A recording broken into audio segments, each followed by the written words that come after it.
Welcome to our inside look at Expo 2025 in Osaka, Japan's biggest event of the year. In this video, we'll give you our honest review, share pavilion highlights, food options, and what it's really like visiting the Expo on a rainy day. So we took the subway to the Expo, and you can actually take the subway all the way to the East Gate. And the day we went, it was rainy and windy.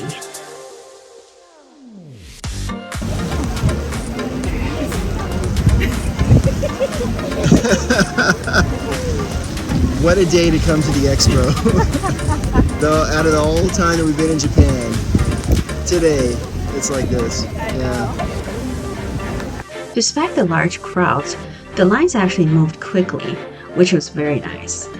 As expected, the most popular pavilions like the US, China, France had very long lines. So instead of waiting, we started with the pavilions that have the shorter queues in front of them. We started our trip with Malaysia.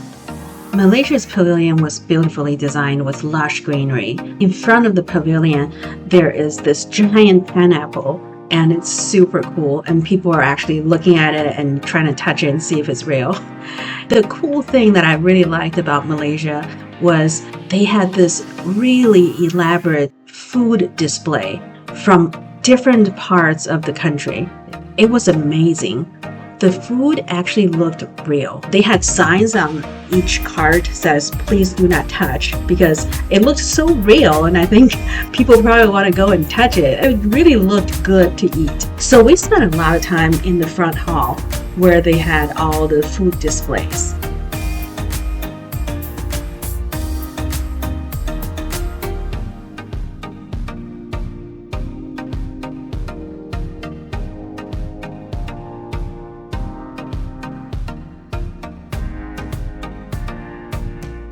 Another cool thing about Malaysia Pavilion was there was a lady that was handing out these reusable shopping bags that can be folded up into a tiny thing that will fit into the palm of your hand. And if you know me, I love a good shopping bag.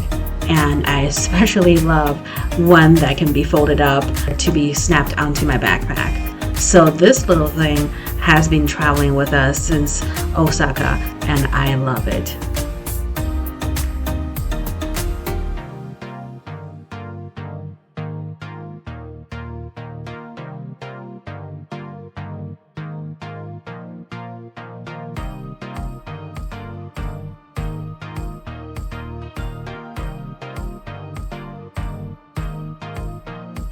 Next, we went to the Philippines. The Philippines Pavilion is a vibrant mix of music, art, and food, highlighting the island's rich culture and their warm hospitality. And this pavilion was really fun. After the Philippines, we decided to take the boardwalk to go to our next pavilion. And this boardwalk is actually on top of the grounds, and it goes all the way around the expo. The next one we went to was Turkmenistan. Turkmenistan's pavilion was really gorgeous. From the outside all the way to the inside, it is bright, and it had this really cool show as you walk in.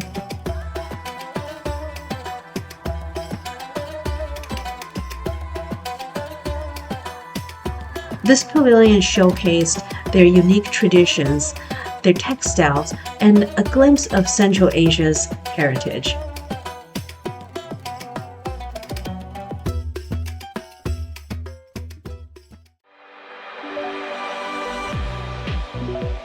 We also visited Norway and Peru. Both pavilions are smaller, but they're also very interesting.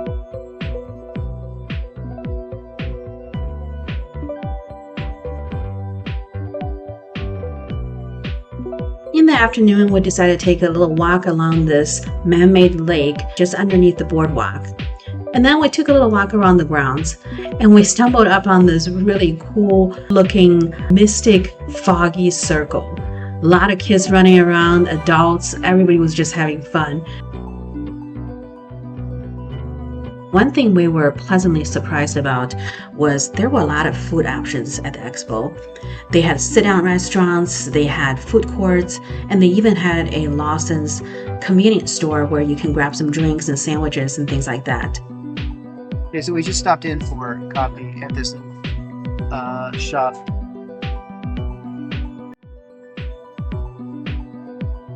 It's a place with very few lines that you can just stop in, get a hot coffee, get out of the rain for a minute, get under some comfort, or sit down and take a little bit of a break. The expo had a lot of different areas that had restrooms, so there's never a big line or anything, and they're spread out through the grounds. That was very convenient. Finally, we got to the China Pavilion.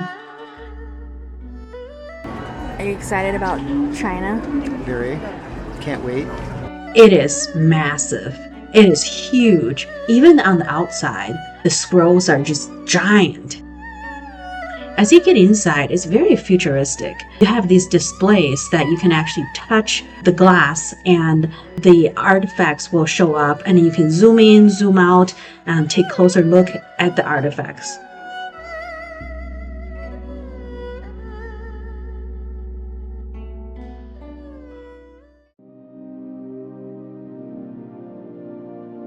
France definitely did not disappoint.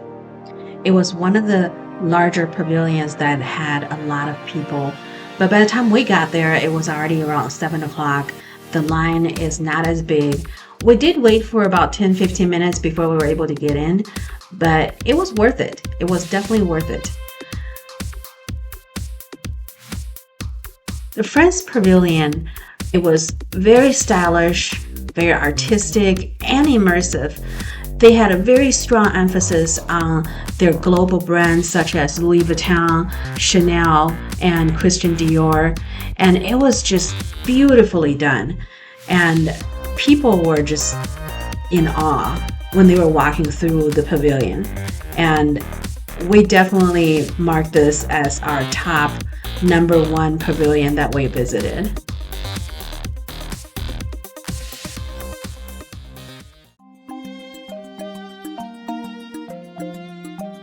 Last but not least was the Vietnam Pavilion. It was very colorful, very welcoming. It blended the traditional culture with modern development. And actually, we were going to visit Vietnam, so this was a great opener for us to see the country before we actually get there. And we really enjoyed Vietnam as well. Our top 3 were definitely France, China, and Malaysia. France just wowed us with creativity, and China impressed with futuristic innovation, and Malaysia just felt warm, cultural, and beautifully designed. Overall, we really enjoyed our day at the expo. The rain wasn't really ideal, but maybe it kept the crowds lighter. On a sunny day, it could definitely be much busier. And either way, Osaka Expo 2025 is a must visit. Thank you for watching. If you enjoyed this video, please give us a like and subscribe. We'll see you next time.